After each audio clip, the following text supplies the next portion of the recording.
Hello?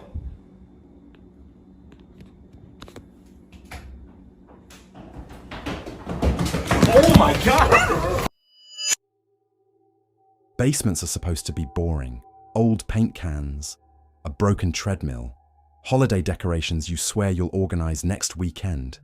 But every once in a while, someone opens a basement door and finds something that makes them wish they never turned the knob. Because basements are perfect hiding places. They're out of sight, usually soundproof by concrete and earth.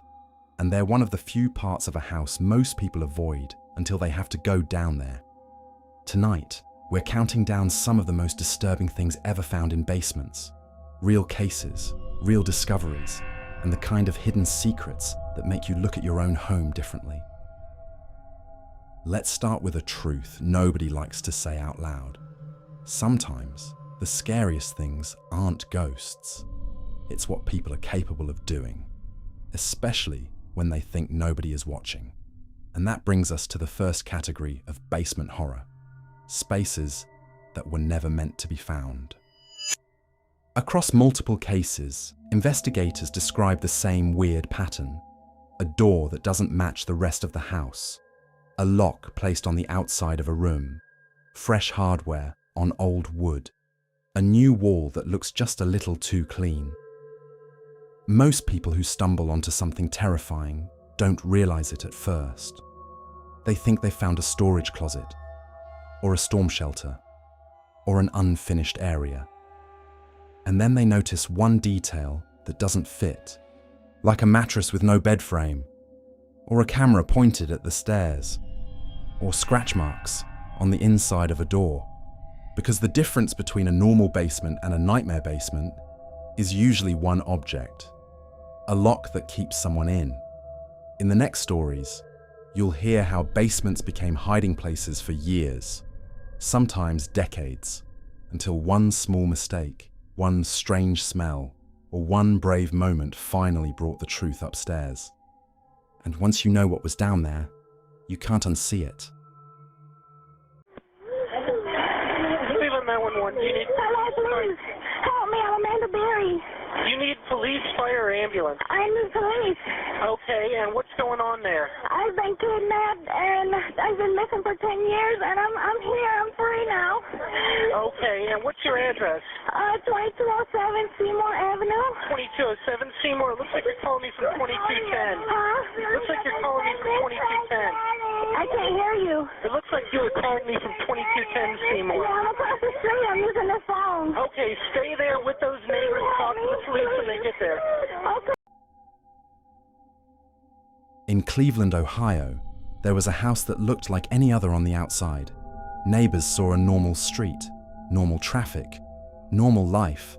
But behind that front door, the basement, and the rooms connected to it, became part of one of the most disturbing captivity cases in modern US history. A man named Ariel Castro was later convicted of kidnapping and holding multiple young women for years. The details of what happened inside are horrifying, but here's what matters for this video. The house was the container for the secret, and parts of that secret lived in spaces most people never question, like locked rooms, blocked windows, and areas hidden from casual view. One of the most chilling parts of this case is how close it was to normal life. People lived nearby. People walked by.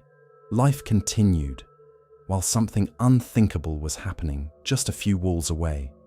And then, one day, everything changed because of something simple, a moment of opportunity and a decision to act. According to reports, one of the women managed to get help, leading to police response. When authorities entered, they began to see signs that the house wasn't normal.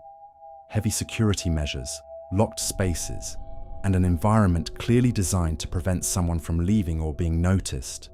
Now, imagine being an officer walking into that home, not knowing what's behind each door, not knowing how many rooms are hidden, not knowing if someone is still inside. Basements don't need to be big to be terrifying. Sometimes it's the purpose that makes them unbearable. In this case, the basement wasn't just a basement, it was part of a system, a place to hide evidence, a place to muffle sound, a place to control. The disturbing lesson here is that some of the worst basement finds aren't skeletons or secret tunnels. They're signs of human captivity hiding behind ordinary clutter. And if you're wondering how something like this can exist without everyone noticing, the answer is uncomfortable. People don't expect evil to look normal. They expect it to look like a horror movie, but real life doesn't give you background music. If there's one case that permanently changed how the world thinks about basements, it's the case of Josef Fritzl in Austria. This wasn't just a hidden room, it was an underground prison, built and modified over time, designed to keep a secret buried beneath an ordinary home. Fritzl was later convicted for a long list of crimes tied to the captivity of his own daughter in a concealed cellar area for years.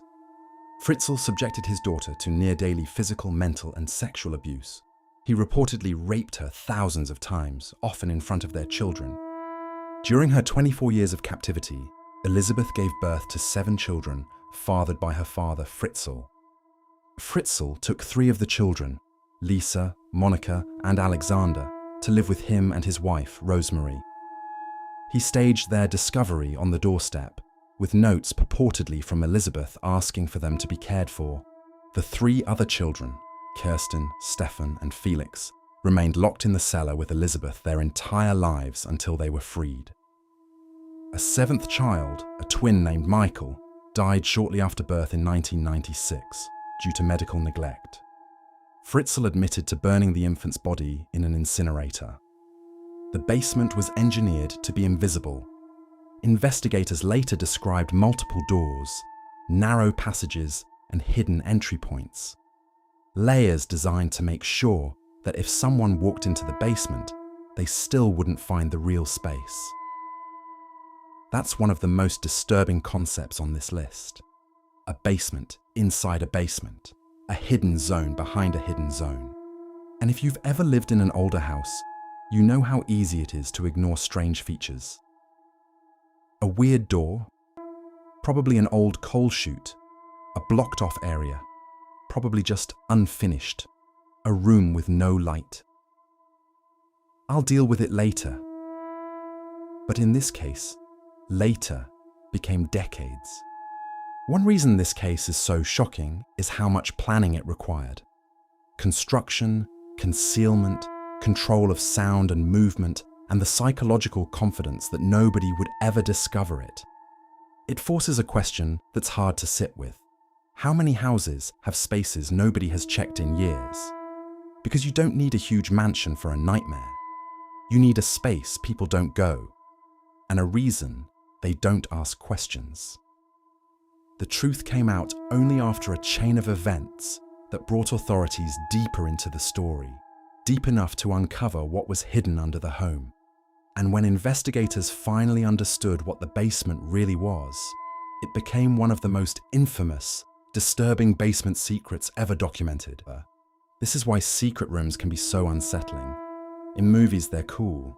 In real life, they're often built for one of 2 reasons: to hide something or to hide someone. Picture this. Police get a tip that there may be a decomposing body inside someone's basement. Not a haunted house, not an abandoned building, a normal home in Pennsylvania. And when investigators finally search it, they don't find one shocking thing.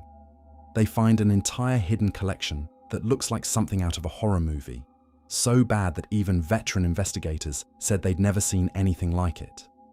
This is the case of Jonathan Gerlach and the basement find that turned into one of the most disturbing investigations in recent memory. After 30 years now, I can say this is probably the most horrific thing that I've seen. And again, to the families, as the district attorney pointed out, we all have loved ones that passed. Like, rest in peace is rest in peace. And this.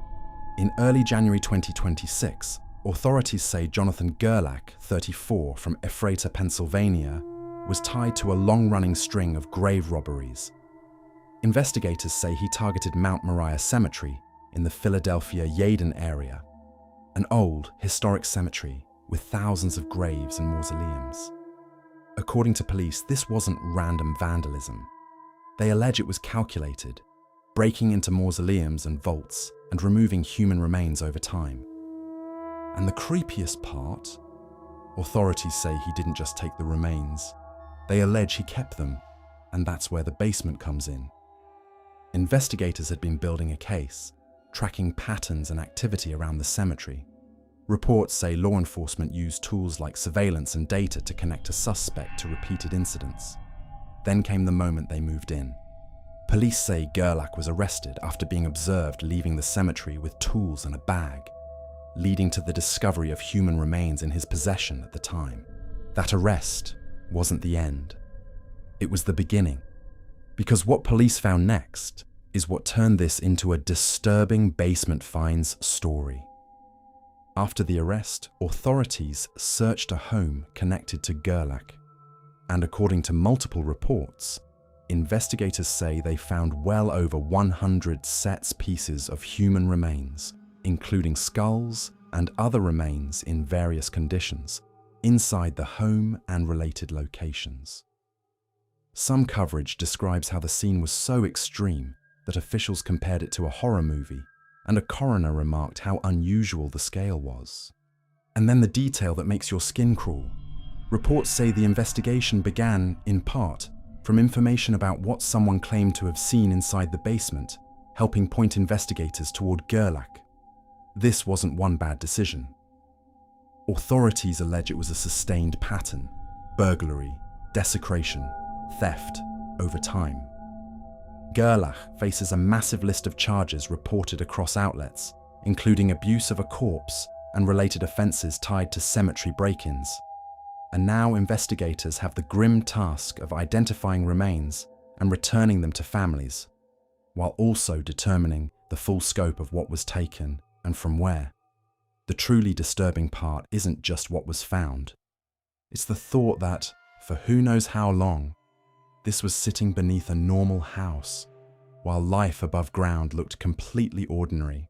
And it makes you wonder, how many people live next to something like that and never know until the police arrive? If you want a part 2, I can cover more disturbing basement discoveries, like homeowners finding hidden evidence caches, secret surveillance setups, and the kinds of renovation surprises that uncover criminal histories decades later. Comment below. What's the creepiest thing you've ever found in a basement? Or what's your biggest basement fear? And if you're new here, subscribe to Nightfall Files. Because the scariest stories aren't always from the dark. Sometimes they're from the place under your feet.